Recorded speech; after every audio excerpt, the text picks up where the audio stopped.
రాష్ట్రంలో ఏం నడుస్తుందంటే దావోసు పెట్టుబడుల గురించి రేవంత్ రెడ్డి మాట్లాడుతూ ఉన్నారు.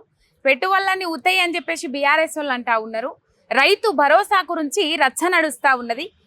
పైలట్ గ్రామాలను ఎంపిక చేసి ఒక గ్రామానికే రైతు భరోసా అవి కూడా అరకొరగా ఇచ్చిండ్రు. మిగతా రైతన్నలందరూ ఎదురు చూస్తూ ఉన్నారు. నిన్న నల్లగొండలో సభ అయింది. నల్లగొండ మొత్తం సిగమూగిందని చెప్పుకోవాలి. ఇక సభ గురించి, కాంగ్రెస్ పార్టీ పాలన గురించి, రేవంత్ రెడ్డి గురించి మంచిర్యాలకి వెళ్ళి రవీందర్ రెడ్డి అన్నారు బీఆర్ఎస్ లీడర్. అన్నని అడిగి తెలుసుకుందాం. అన్న నమస్తే అన్న, ఎట్లున్నారన్న? ఎట్లున్నదన్న కాంగ్రెస్ పాలన? ఏం చెప్తారు కాంగ్రెస్ పాలన గురించి? కాంగ్రెస్ పాలన సంగతి ఏంటంటే రేవంత్ రెడ్డి పాలన కొండంత రాగం తీసి నల్లమొక్క పాట వాడని అన్నట్టు ఉంటుంది. అంతేనా అన్న? ఆయన పాట వాడే ముందు దానికి 3 రోజుల ముందు రాగాలు తీస్తాడు. తీర చూస్తాడు ఏముండదు గుడ్డుసున్న తప్ప. ఏంది అంటే దానికి 1.25 లక్ష రీజన్స్.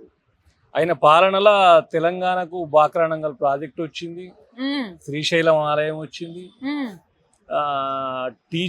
టీఎస్ను టీజీ చేసిండు. ఇక ఆయన చెప్పుకుంటూ పోతే వశపడే వాటన్నిటితోటి ప్రతి గ్రామం కోటీశ్వర్లు అయిపోయింది అందరు. ఇలా బ్రహ్మాండంగా ఆయన పాలనలో ఆయనను తిట్టినన్ని కుక్క తిట్లు భారతదేశంలో కాదు ప్రపంచంలో ఏ నాయకుడిని ఏ ప్రజలు తిట్లు కావచ్చు గన్ని తిట్లు పడుతున్నాయి. ఇదైనా పాలన. చాలా విషయాలలో ఆయన క్రెడిట్ సంపాదించుకుంటుండు అని అంటుండ్రు కదా. నిన్న చూసినాం మనము, కొన్ని సోషల్ మీడియాలో వైరల్ అయినాయి. ఆ క్రెడిట్ మీకెందుకు కనబడతలేదన్న?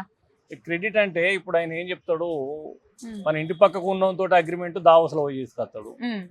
అది నాకు క్రెడిట్ కావాలంటే ఈ ఇంటి పక్కని పిలుచుకొని నేనే అగ్రిమెంట్ చేసుకోక దానికి దావోస్ పోకూడదు ఎందుకు? దావోస్ పోయి నేను ఇవి తెచ్చినా అవి తెచ్చినా అని చెప్పుకుంటున్నాడు. సరే మరి నువ్వు తెచ్చి పెట్టిన కంపెనీలల్లో, గతంలో తెచ్చినా అని చెప్పిన కంపెనీలలో ఎంతమంది యువకులకు ఉద్యోగాలు కల్పించినావు? ఇప్పుడు తీసుకొచ్చిన పెట్టుబడులలో ఎంతమంది యువకులకు నువ్వు ఉద్యోగాలు కల్పిస్తావో ఒక పేపర్ మీద, లేకపోతే నువ్వు ఒక ఆర్డర్ తయారు చేసి ప్రజలకు రిలీజ్ చేసినప్పుడు నమ్ముతారు కదా. నీకు వచ్చే గుడ్ విలే కనుక నిజమైంది అయితే ఇవాళ ఇన్ని తిట్లు నువ్వెందుకు పడుతున్నావు, ఇన్ని యూటాలు నువ్వెందుకు తీసుకుంటున్నావు, ఇంతమంది బీఆర్ఎస్ నాయకులను అరెస్ట్ ఎందుకు చేస్తున్నావు? పెట్టుబడుల మీద లగ్గం పత్రిక పెట్టుకొని వచ్చినాం అంటుండు కదా రేవంత్ రెడ్డి గారు. పెట్టుబడుల మీద లగ్గం పత్రిక పెట్టుకొస్తే లగ్గం పత్రిక పెట్టుకున్నాక పెళ్లి ఎత్తిపోతుందా? మరి అది కూడా చెప్పాలి కదా. లగ్గం పత్రిక పెట్టుకున్నారు అంటే ఇటు పెళ్లి కావాలి. మరి ఆ లగ్గం పత్రిక ఇంకొక ఈ 4 ఏళ్ల తర్వాత పెళ్లి అని రాసుకున్నారు ఏమో తెలియదు. మరి 4 ఏళ్ల తర్వాత పెళ్లి అని రాసుకుంటే కదా ఆయన తెలివిగా గంతే ఉంటది అనుకోవాలి. కానీ మీరు ఏమనుకుంటారు? లగ్గం పత్రిక పెట్టుకున్నారు, ఆ లగ్గము నడుతుందంటురా లేకపోతే ఎత్తిపోతుంది అనుకుంటుర్రా? ఏమనుకుంటారు? నేను ఏమంటానా, నల్లమొక్క పిల్లి ఎలక పక్కన వాడినంటే ఈ నల్లమొక్క పొడి పోతే ఆ పెట్టుబడులు రావు, ఈ పెళ్లి పత్రికలు రాసుకోరు. ఏం లేదు, ఇక్కడ ఏదో చేసి మాయమరం చేసి అక్కడికి పోయి నేను వెలుగబెడతా ఉంటాడు. అంత టూత్ పాలిష్ చేసాలే తప్పితే ఆయన ఏ పెట్టుబడులు తేడు, ఆ పెట్టుబడులు పురిగట్టవు. ఇక్కడ ఉన్నటువంటి యువతకు ఎలాంటి ఉద్యోగాలు కానీ అవకాశాలు కానీ రావు. ఇది పక్కా అందరికి తెలిసిన విషయం. తెలంగాణ ప్రజలు స్వచ్ఛందంగా చూస్తున్నటువంటి విషయం ఇది. ఇప్పుడు ఈ ముచ్చట రైతు భరోసా అంశానికి వస్తే పైలట్ గ్రామాలను సెలెక్ట్ చేశారు. అంటే ఒకటేసారి 4 పథకాలు అమలు చేస్తామని అన్నారు. పైలట్ గ్రామాలను ఎంపిక చేసిండ్రు. ఒక గ్రామానికే ఇస్తాం, తర్వాత అన్ని గ్రామాలకి ఇస్తాం, అది కాంగ్రెస్ పార్టీ నాయకుల బంధువులు ఉన్న గ్రామాలకే ఇస్తామని చెప్తా ఉన్నారు. అంటే రాజగోపాల్ రెడ్డి ఓపెన్ గా చెప్పిండు. ఇప్పుడు పడ్డ రైతులు పడ్డాయని ఊకున్నారు, పడని రైతులు ఎదురు చూస్తా ఉన్నారు. అంటే రైతు భరోసా గిట్లనే ఉండనా గతంలో? ఇప్పుడు ఒకటి రైతు భరోసా మీద ఆయన ఏమన్నా కొన్ని నియమాలను అటు ఇటు మార్చి లేకపోతే కొన్నిటిని మార్పులు చేర్పులు చేసిందా అంటే అదేం చేయలేదు. ఆయన చేసింది గతంలో 100 ఎకరాలు ఉన్న వాళ్ళకు రైతు బంధు వేసిండు కేసీఆర్ అని చెప్పిండు. మరి ఆ 100 ఎకరాలు ఉన్న రైతు బంధువులను తీసేసిండా? 50 ఎకరాల్లో తీసేసిండు, అది కూడా ఏం లేదు. రైతు బంధు అనేది ఇప్పటి వరకు కాంగ్రెస్ ప్రభుత్వం వేయలే. ఆయన ఏం చెప్పుకుంటున్నారంటే ఒక్కసారి వేసినాం, ఆ ఒక్కసారి వేసింది కూడా ఈ కాంగ్రెస్ ప్రభుత్వంలో ఉన్నటువంటి బడ్జెట్ కాదు. అది కేసీఆర్ గారు ఏదైతే 2023లో ఎన్నికలకు ముందు సకాలంలో రైతులకు అందించేటువంటి బడ్జెట్ పక్క పెట్టినాడు, అదే బడ్జెట్ను వీళ్ళు వాడుకొని తేప కింద కొసర్లెక్క వేసిండు. ఇప్పుడు ఏమంటున్నాడు, రైతు బంధు సరే అయిపోయింది, నేను అప్పుడు 15,000 అన్నా కానీ నాది నల్లమొక్కగా నేను 12,000 ఇస్తా అన్నాడు. సరే ఆ 12,000 ఇచ్చి దావరా ఉండకూడక అంటే ఆల్రెడీ ఒక సీజన్ దాటిపోయింది, ఎత్తేసిండు. ఇప్పుడు ఇంకొక సీజన్ వచ్చింది, ఈ సీజన్ కూడా సంక్రాంతి అన్నాడు, జనవరి అన్నాడు. ఇప్పుడు ఏమంటున్నాడు, ఇక అయిపోయాయి కదా రాత్రి టింగ్ టింగ్ అని పడతా అంటే వాని టింగు టింగ్ ఇంట్లో మన్నవాడ ఇప్పటివరకు ఆ టింగు లేదు, బొంగు లేదు, ఆ రైతు బంధు జోలే లేదు. రైతు బంధు అనేది రాష్ట్రం అంతున్నటువంటి రైతులను గుర్తించి ప్రతిదీ రికార్డ్ చేసి ఉంది రాష్ట్ర ప్రభుత్వం దగ్గర.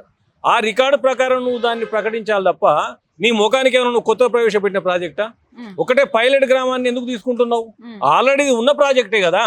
గతంలో ఇప్పుడు ఏదైతే 10 ఏళ్ళుగా కేసీఆర్ గారి ప్రభుత్వంలో కొనసాగుతున్నటువంటి రైతు బంధును నువ్వేదో కొత్తగా ప్రవేశపెట్టి ఇప్పుడు నేనేదో పైలట్ ప్రాజెక్టు ఒక గ్రామంలో ఓపెన్ చేస్తానడానికి లేదు. గతంలో ఉన్నదానికి కోతలు పెట్టుకుంటూ దాన్ని ఏదో పైలట్ ప్రాజెక్టు మరి పైలట్ ప్రాజెక్ట్ అన్నప్పుడు ఈ గ్రామాలలో రైతు సభలు ఈతు సభలు అని చెప్పేసి ఊరంతా సాటి మీదకి వేసుకున్నావు. ఇప్పుడు రైతు బంధు కాడికి వచ్చేసరికి ఇవన్నీ ఏంటంటే ఎగదొబ్బే వేషాలు తప్పితే రైతులకు ఇచ్చేటువంటి కార్యక్రమం లేదు వీళ్ళ దగ్గర. వరేయొద్దు వాణిజ్య పంటలు వేయాలి అంటాడు రేవంత్ రెడ్డి. ఏం చెప్తారు దానికి? ఇప్పుడు గతంలో కూడా కేసీఆర్ గారు కొన్ని సందర్భాల్లో ఇట్లా ఉంది బియ్యానికి సంబంధించి అన్నప్పుడు అప్పుడు లేని నీతులు చెప్పిండు. మరి వరేయకపోతే వీనికి ఉరేసుడా? ఈ ముఖ్యమంత్రికి ఏమైనా ఉరేసుడా? మరి వీనికి ఉరేసి అయితే వీని చంపితే కానీ ఈ రాష్ట్రం బాగుపడదు. వరేయద్దు ఉరేయాలి వీనికి. ఈ రైతు బంధు అయినందుకు వీనికి చెప్పులు మెడకేసి ఊళ్ళు దాటియాలి.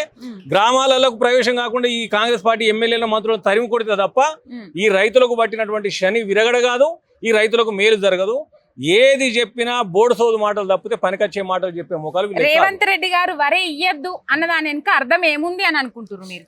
ఇప్పుడు వరేయొద్దు అనేది ఒకటి చెప్పిండు కదా. ఇప్పుడు వరేయొద్దు, సెంట్రల్ గవర్నమెంట్ గతంలో మన ప్రభుత్వం ఉన్నప్పుడు అత్యధిక పంటలు మన రాష్ట్రంలో పండుతున్నాయి, అత్యధిక విపరీతమైనటువంటి వరి దిగుబడి జరిగింది అన్నప్పుడు అక్కడ ఏమన్నాడు మోడీ, మేము బియ్యం కొనము అన్నాడు. బోనస్ ఏమన్నా ఇయ్యని అవసరం లేదు, సన్న బియ్యం బండి ఇవ్వద్దు, దొడ్డు బియ్యానికి ఇవ్వను సన్న బియ్యం కన్నాడు. ఇప్పుడు సన్న బియ్యాన్ని కాస్త కుదించి ఏం చేస్తాడు, మీరు వరి వేయద్దంటే వేస్తున్నారు, ఈ వరికి బోనస్ ఇయ్యని. గతంలో ఏమన్నా అన్ని పంటలకు బోనస్ ఇస్తున్నాడు. మీరు ఏ పంట పండించినా నేను బోనస్ ఇస్తానని చెప్పినటువంటి ముఖం అది అధికారంలోకి రాగానే సన్న బియ్యానికి వచ్చింది. ఇప్పుడు వరి వద్దు అంటాడు. ఈ వరి వద్దు అని కూడా దీన్ని బోనస్ పెట్టి ఏమంటే లాస్ట్ సెంట్రల్ గవర్నమెంట్ కొనంటుంది, అందుకే అంటారు కూడా మళ్ళీ ఒక బోర్డు సోదు కథలుతాడు ఆయన. తెల్లారు లేతే ఈ బోగరు మాటలు బోర్డు సోదు దేశాలు తప్పితే ఆయన ప్రజలకు పనికొచ్చే పని ఏది చేయడుగాక చేయడం అనేది నగ్న సత్యం. ఇది నిన్న నల్లగొండ సభ గురించి ఏం చెప్తారు మీరు? అంటే కోమటిరెడ్డి వెంకటరెడ్డి అంటుండు కదా, కేటీఆర్ హరీష్ రావు బచ్చగాళ్ళు కేసీఆర్ అసెంబ్లీకి రాకపోతే రాజీనామా చెయ్యాలి అని అంటుండు కదా, ఏం చెప్తారు దానికి? ఇక వీడు పెద్ద పీకుడు మొగోడు, వీడు తెల్లారితే వీని తమ్ముందో పార్టీ వీందో పార్టీ, వీడు తెల్లారితే ఏ సూర్ల వంటాడో ఏడ లాగు దడుపుకుంటాడో తెలియనోడు. వీని కాలుకోటికి కేటీఆర్ కేసీఆర్ హరీష్ రావు సరిపోరు. కేటీఆర్ హరీష్ రావు అనేటోళ్ళు నాట్ ఓన్లీ తెలంగాణ లీడర్, భారతదేశ వ్యాప్తంగా వాళ్ళకు ఒక మంచి పేరు ప్రఖ్యాతులు సంపాదించినటువంటి గొప్ప నాయకులు. వాళ్ళకి ఇచ్చినటువంటి శాఖలలో అత్యధిక వృద్ధి సాధించినటువంటి గొప్ప నాయకత్వం వాళ్ళది. ఇవి లాగులు తడుపుకున్నటోడు ఏ సూర్లో అంటాడో తెలియదు, ఏ పార్టీలో ఉంటాడో తెలియదు. ఇలా పోయి బీజేపీని కలుతాడు, రేపు వచ్చి కాంగ్రెస్ అంటాడు, మళ్ళీ ఎల్లుండి కేసీఆర్ బెస్ట్ అంటాడు. ఈయన ముఖానికి కేసీఆర్ కేటీఆర్ కాదు, బీఆర్ఎస్ పార్టీ కార్యకర్తల కాలి గోటికి సరిపోడు ఈయన కోమటిరెడ్డి. కోమటిరెడ్డికి నిన్న ఏదైతే నల్గొండలో జరిగినటువంటి సభ చూడంగానే దిమాగ్ దొబ్బింది, పిసలేసి ఏదో కుక్కరినట్టు ఊరాలని చెప్పేసి 4 మాట్లాడుతున్నాడు. మంది వస్తారట, కేటీఆర్ సభకు వచ్చింది అసలు మందే కాదని అంటాడు ఆయన. ఆయన నిలబడితే 5,000 మంది వచ్చే మొగోడు అయితే ఆయన ఎందుకు ఓడిపోయింది ఎమ్మెల్యే, ఆయన తమ్ముడు ఎందుకు ఓడిపోయింది అక్కడ? నిజంగానే ఆయన నిలబడితే 5,000 మంది వచ్చే ముఖమే అయితే 2 సార్లు వాళ్ళు ఓడిపోకపోదురు కదా. ఇవాళ ఏదో పట్టుకొని అటు కింద మీద పడి మొన్న గెలిచిండ్రు, దాన్ని కూడా పెద్ద గెలుపు అనుకొని విర్రవీగితే మళ్ళీ రాబోయే రోజుల్లో బరాబరి బీఆర్ఎస్ రాష్ట్ర సమితి అక్కడ ఉన్నటువంటి ప్రజల ఆశీర్వాదంతో మళ్ళీ ఒకసారి ఓడగొట్టడానికి సిద్ధపడుతుంది. ఇవాళ నేను మొగోనని విర్రవీగి ఆయన గడ్డ మీదనే జన ప్రభంజనంతో గడగడలాడించి వచ్చిన న్యాయకత్వం కేసీఆర్ గారిది. దాన్ని చూసి మతిపోయే రూట్ తప్పితే అంతకంటే మరొకటి కాదు అనేది నిజమైనటువంటి మాట. థాంక్యూ.